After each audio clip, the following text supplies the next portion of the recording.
Welcome to your own channel captain sir study. जी हाँ, तो आज हम डिस्कस करेंगे चैप्टर स्टाइकोमेट्री का लास्ट पार्ट, जिसमें हम theoretical yield and actual yield को डिस्कस करेंगे। ये हमारे पास एक नया टॉपिक है कि what is theoretical yield and what is actual yield. तो आज हम इसको डिस्कस करेंगे। तो सबसे पहले मैं आप लोगों को बताना चाहता हूं कि व्हाट इज यील्ड। यील्ड का सिर्फ सिंपल ये मतलब है कि yield means product. Okay, yield means product. तो अब इसकी डिफिनीशन किस तरह होगी? Yield of a chemical reaction is the amount of product that is produced from given amount of reactants. Okay, तो यील्ड किसी रिएक्शन में गिवन अमाउंट ऑफ रिएक्टेंट से जितना प्रोडक्ट बनता है, जितना अमाउंट ऑफ प्रोडक्ट बनता है, प्रोड्यूस होता है, तो उसको हम क्या कहते हैं? उसको हम यील्ड कहते हैं। ओके, हम ये जनरल टर्म में भी यूज करते हैं yield which means product. Okay, तो आपको ये तो अंदाजा हो गया कि व्हाट इज यील्ड। अब चलते हैं थ्योरेटिकल यील्ड की तरफ। तो यील्ड के बाद अब हम डिस्कस करते हैं थ्योरेटिकल यील्ड।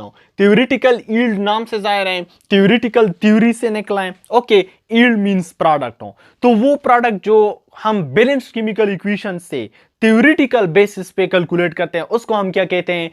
थ्योरेटिकल यील्ड, यानी थ्योरेटिकल प्रोडक्ट जिसको हम कहते हैं। So the amount of the product calculated on the basis of balanced chemical equation is called theoretical yield। तो वो amount of product जो हम कैलकुलेट करते हैं on the basis of balanced chemical equation से कैलकुलेट करते हैं, तो उसको हम कहते हैं theoretical yield। जैसे नाम से जाहिर है। तो अब इसका उलट जो है एक्चुअल यील्ड को हम एक्सपेरिमेंटल यील्ड भी कहते हैं, और इसको हम प्रैक्टिकल यील्ड भी कहते हैं, या इसको हम एग्जैक्ट यील्ड भी कहते हैं। अब ये किया है, तो अब हम इसको डिस्कस करते हैं कि what is actual yield. Okay, तो अब है हमारे पास actual yield. What is actual yield? जैसे मैंने आपको पहले कहा कि एक्चुअल यील्ड को हम एक्सपेरिमेंटल यील्ड भी कहते हैं, और इसको हम प्रैक्टिकल यील्ड भी कहते हैं। अब एक्सपेरिमेंटल नाम से जाहिर है वो अमाउंट ऑफ प्रोडक्ट जो केमिकल रिएक्शन में on the basis of experiment या प्रैक्टिकल हमें जो प्रोड्यूस हो जाए, हमें जो हासिल हो जाए, उसको हम क्या कहते हैं? उसको हम एक्चुअल यील्ड कहते हैं, या एक्सपेरिमेंटल यील्ड कहते हैं, या प्रैक्टिकल यील्ड हम उसको कहते हैं। तो आप देख लें, the amount of the product calculated on the basis of experiment, जो हम एक्सपेरिमेंट करने के बाद वो प्रोडक्ट जो हम कैलकुलेट करते हैं एक्सपेरिमेंट के बाद, उसको हम क्या कहते हैं? उसको हम कहते हैं एक्चुअल यील्ड, और एक्सपेरिमेंटल यील्ड, और प्रैक्टिकल यील्ड। तो ये तीन नाम हो गए एक्चुअल यील्ड के। तो अब हम एक और इसमें जो बेसिक कंसेप्ट है वो ये है कि अब थ्योरेटिकल यील्ड ज्यादा होगा या एक्चुअल यील्ड ज्यादा होगा। तो मैं आप लोगों को ये बताना चाहता हूं कि actual yield always be less than theoretical yield. Actual yield हमेशा थ्योरेटिकल यील्ड से लेस देन होगा, कम होगा। ओके, वो क्यों होगा? अब हम उसकी कंडीशन देख लेते हैं कि वो कौन कौन से कंडीशन है, वो कौन कौन सी बातें हैं जिसकी वजह से एक्चुअल यील्ड हमेशा कम होता है थ्योरेटिकल यील्ड से। ओके, तो एक बहुत इंपॉर्टेंट कंसेप्चुअल क्वेश्चन है जो कि why actual yield is less than theoretical yield. क्यों एक्चुअल यील्ड हमेशा थ्योरेटिकल यील्ड से कम होता है? उसकी ये चार बुनियादी वजह मैंने आप लोगों को यहां पर बता दिए हैं। सबसे पहला वजह है रिवर्सिबिलिटी ऑफ द रिएक्शन। बहुत ऑलमोस्ट रिएक्शन जो होते हैं वो रिवर्सेबल होते हैं।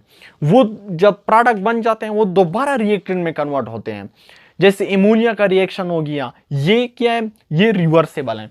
तो जब वो रिवर्स हो जाते हैं, वो प्रोडक्ट दोबारा रिएक्टेंट में कन्वर्ट होना शुरू होते हैं, तो हमारे पास जो प्रोडक्ट है वो कम होता जाता है। इसी वजह से एक्चुअल यील्ड जो हम एक्सपेरिमेंटल करते हैं वो लेस होता है थ्योरेटिकल से। और second reason is that side reaction और चेन रिएक्शन। जब भी हम कोई रिएक्शन परफॉर्म करते हैं तो इसके साथ ऑलमोस्ट तकरीबन कोई साइड रिएक्शन जरूर अकर होता है। ओके, तो साइड रिएक्शन या चेन रिएक्शन की वजह से भी actual yield always theoretical yield से कम होता है।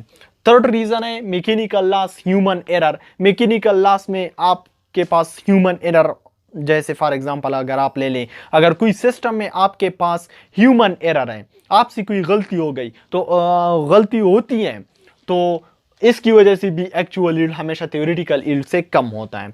इसके अलावा जो मेन रीजन है रिएक्शन कंडीशन, ये बहुत इंपॉर्टेंट है।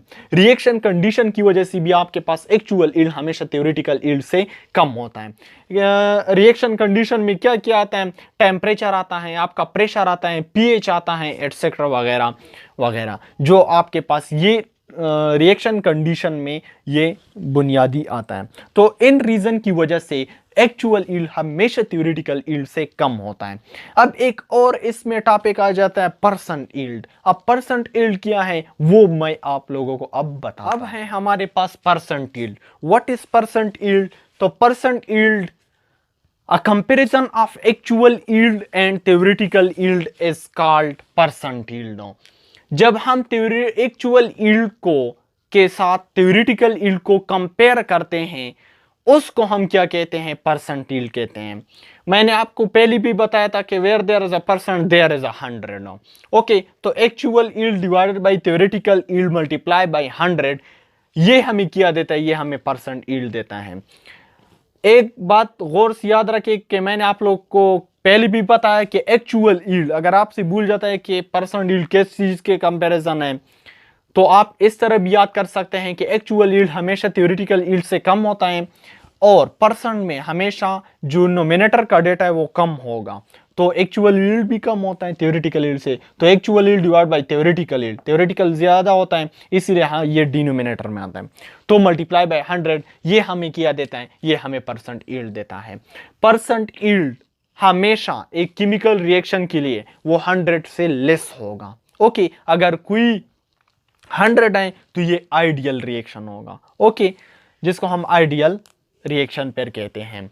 तो परसेंट यील्ड्स की मदद से हम एक केमिकल रिएक्शन की इफिशिएंसी फाइंड करते हैं कि ये रिएक्शन हमें कितना परसेंट अमाउंट ऑफ प्रोडक्ट देता है। अगर ज्यादा देगा तो फिर उसकी इफिशिएंसी ज्यादा होगी, अगर कम प्रोडक्ट देगा तो उसकी इफिशिएंसी फिर कम होगी। ओके, तो that is all about theoretical yield and actual yield. इसका पूरा कंसेप्ट हो ये था स्टोइकोमेट्री का लास्ट पार्ट, जिसमें हमने थ्योरेटिकल यील्ड और एक्चुअल यील्ड को डिस्कस कर लिया। तो हमारा फर्स्ट ईयर का फर्स्ट चैप्टर जो कि स्टोइकोमेट्री है वो आज फिनिश हो रहा है। तो फिर से एक नए वीडियो के साथ पेश होंगे, तब तक wish you all the best, take care.